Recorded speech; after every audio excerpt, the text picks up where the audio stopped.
Rashawn, thank you for the introduction. I wish we all could be together, but nevertheless, I know you're going to be pleased with this conversation with Geoff Canada. Geoff, it's a pleasure to be with you. Michael, it's always a pleasure to be with you. And don't pretend we haven't spent decades sort of being with one another. Like, I've really been looking forward to spending some time talking with you today. Well, thank you. When we think of place-based work and we think about leaders who represent voices of the voiceless, Geoff really embodies that. I met Geoff more than 20 years ago when I was trying to figure out what my career was going to be about, when he was running Reedland Centers long before it became the Harlem Children's Zone. And he's helped so many of us in our career. So it's an honor to be able to talk today about place-based work, because so often those of us who are trying to get to places that are not as hostile as the environments that we come from need leaders like Geoff to point the way, and he's done that for me. And so today we're going to be in a conversation about place-based work and what does it really mean?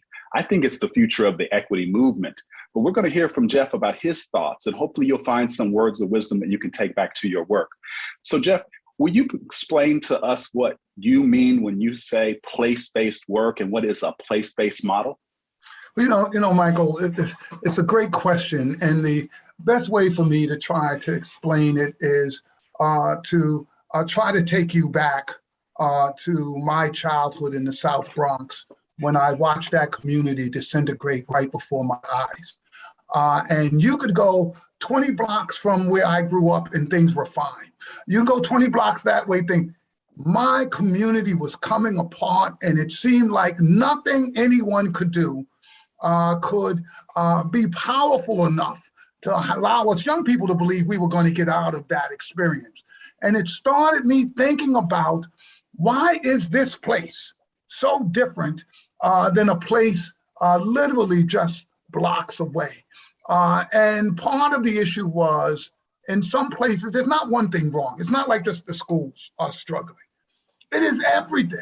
It is schools, it is after schools, it is healthcare, it is neighborhood shops, whether or not you have supermarkets, it's safety, it's substance abuse. I mean, when you start layering one challenge over another in some places in this country, you can't come up with a single intervention and think you're going to find the solution. So I think about these places, Michael, as places where system change, which is critical and important, misses these places. You can do system change. Every other place is doing well, but not Harlem, not Bed-Stuy, not South Central. What is it about those places that means that those of us who care about this, we need to come up with a different sort of strategy? So when I think about place, that's what I mean. There are places that are great, and we all know those places. We want to go there. We want our kids to go there. There are places that are struggling in this country, and we have not figured out a sufficiently powerful enough intervention to actually turn those places around. People want to leave those places. That wasn't my theory. My theory is, let's fix those places so that the people who care about that and want to be there actually have a different set of life experiences. So that's how I think about place when in the work that we're doing. It's really not just place. It's the places that have historically been the least accessible for social and economic mobility to poor people, in particular, poor people of color. Those are the places I think we have to really focus on with this new strategy. Well, thank you for sharing that, Geoff. And how did you go from that insight of being in a place, seeing all of that dysfunction, and in coming up with this concept of the Harlem Children's Zone, which has become the gold standard of place-based practice and results-based work, quite frankly? It's fascinating because I tell folks, people think, oh yeah, no one else could figure this out. Michael, it wasn't even my idea. It wasn't my solution. And you'll know the answer to this because the answer was meeting Angela Blackwell. And we went away to Bellagio, Italy with Marian Wright Edelman to launch the Black Community Crusade for Children. And we were trying to figure out how to stop. Marian was saying at that time, because we had all of the homicides going on in the Black community, that Black children first faced the worst crisis since slavery. And Angela and myself and a bunch of us all got together and said, we gotta do something. This is on us. If we fail the next generation.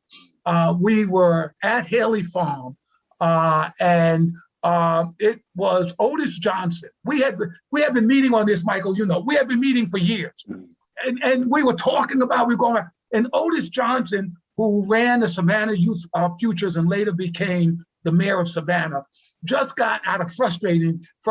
He's a professor. He just said, if we're going to fix this is what we'd have to do. And he filled up a whole blackboard with strategies. And I said, that's what I'm going to do. And I took that knowledge that he dropped and I turned it into action. And I asked Angela to join as an advisory group with a small group of others, and we crafted the Harlem Children's Zone from that experience. So it wasn't that I was some kind of genius, I thought this up. No, I took good notes and I followed the logic of how you have to tackle a complicated, comprehensive set of challenges in some communities in this country. Thank you for sharing that, Jeff. And when people ask, what has been some of the impacts, what would you say? Well, for us, if you thought about how Harlem presented 20 years ago, it looked very much like the South Bronx. About 15 to 20% of the buildings were abandoned. There was open air drug dealing, graffiti, trash all over everywhere. I mean, it was a place by definition. If you were a kid, you were successful if you got out of there, right? It's like, oh, I got out of Harlem. I went to a good community. You come to see Harlem today, it is a totally different picture. And here, so, which is not all a good thing, Michael, which you know, because gentrification has happened. It's driven a lot of poor people out. So I'm not saying that all of this ended up well. I'm simply saying that when I said 20 years ago that we were going to transform the community, this wasn't just about eliminating the achievement gap between blacks and whites, my kids in Harlem and white kids in New York State. We've done that.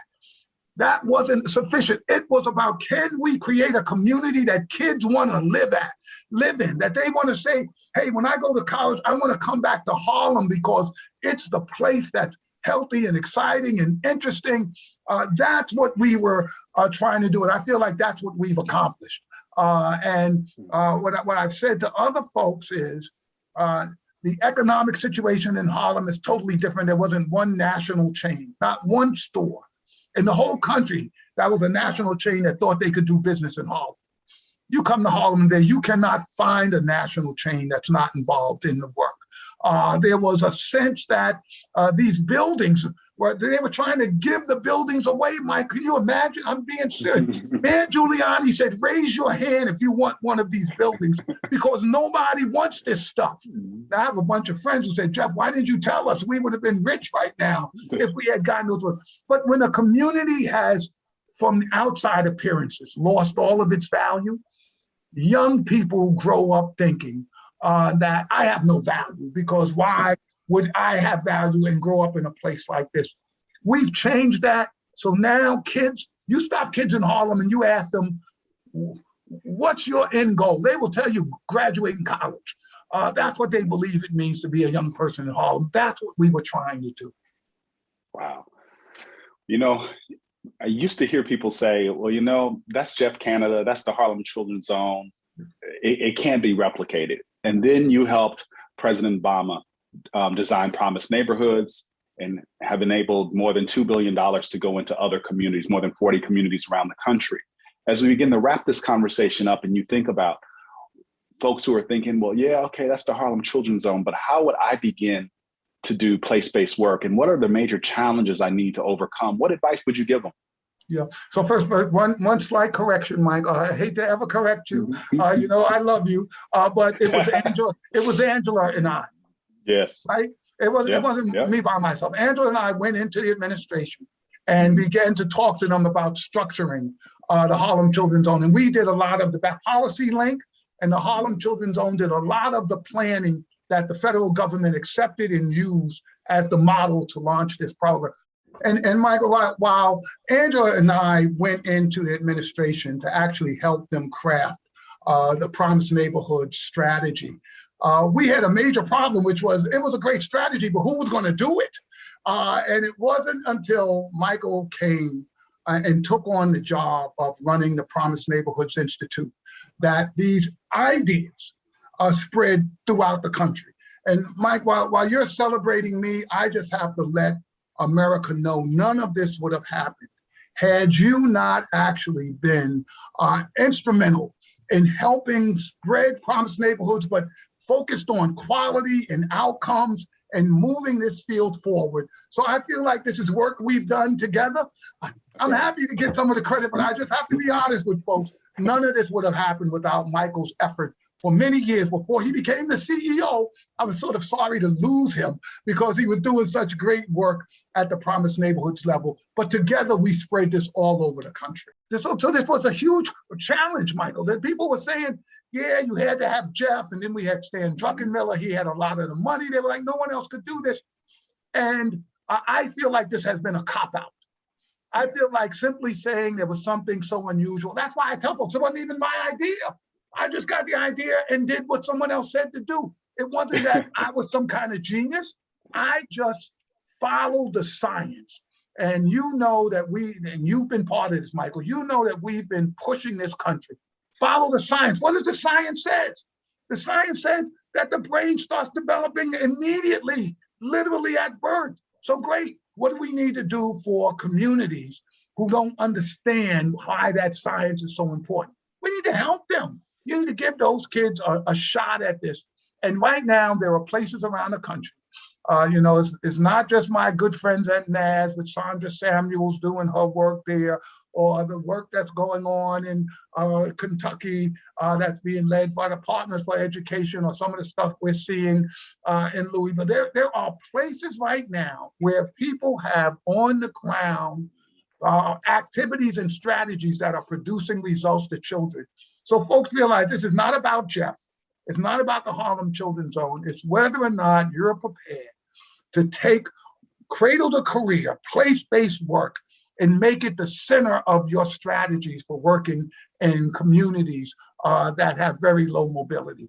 What we found is that folks have the game plan and, Mike, the resources.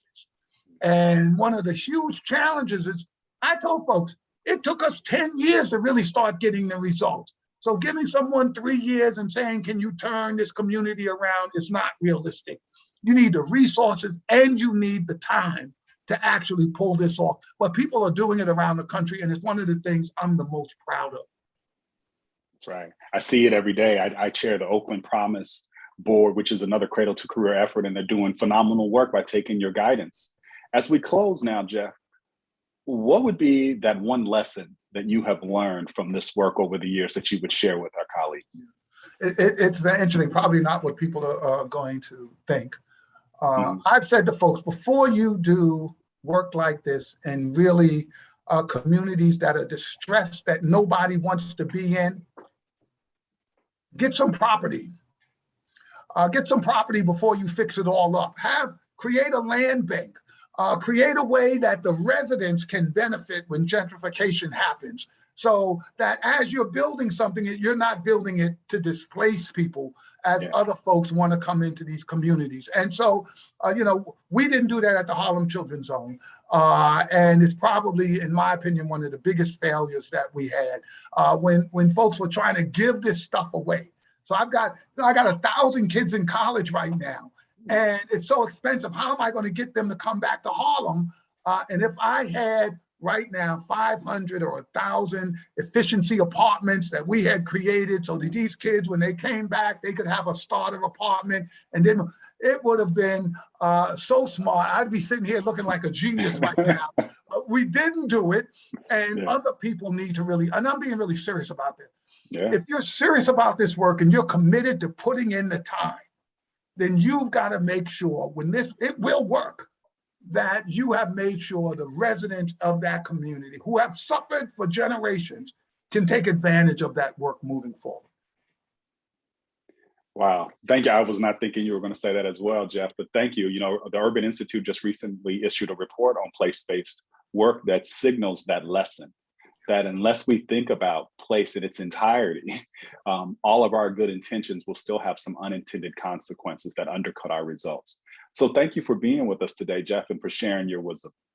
Michael, you know, it's always a pleasure to spend time with you. And, you know, this is a terrific organization and one of the jewels, I think, in the country right now. And so I'm just really happy to be part of this. Well, thank you. We created the Voice of the Voiceless Award to recognize those that lift up others when they see an opportunity. They share what's possible and act when necessary to eliminate economic disparity. Having worked with the Harlem Children's Zone for more than 30 years, Geoffrey Canada is renowned as a thought leader and passionate advocate for education reform. In a society where people are marginalized based on race and socioeconomic status, he has helped us elevate those voices, and I'm inspired by his commitment to expand educational opportunities for the children of Harlem and beyond, and for generations. I am honored to present this award to Geoff Canada. Congratulations on this incredible honor. You are most deserving. Michael, I want to thank you, and I especially want to thank the North Lawndale Employment Network for this honor. And I'd like to say why it's so important for me. The voice for the voiceless. I want to be, first of all, I wish I didn't have to be that, but I want to be that until there's no need for me to play that role any longer. And I worry that with all that's going on in the last 2 years, that we have not given enough serious thought and effort to what it's going to take for us to make sure that we get these children who have been, many of them out of school, traumatized by COVID, with disconnected from their fans and their peers and family members, that we've got to make sure these young people get an education, and someone has to speak up. And it can't be just me. I'm calling on everybody. We've got to make saving this generation of children who have been touched by COVID our #1 priority if we're going to make sure we deal with equity for real. So there can't be a more equitable challenge in our life right now to ensuring these young people have a real serious opportunity. So I'd like to get Voice of the Voiceless tattooed above my desk here so everybody knows I'm going to be yelling about this until there's no need.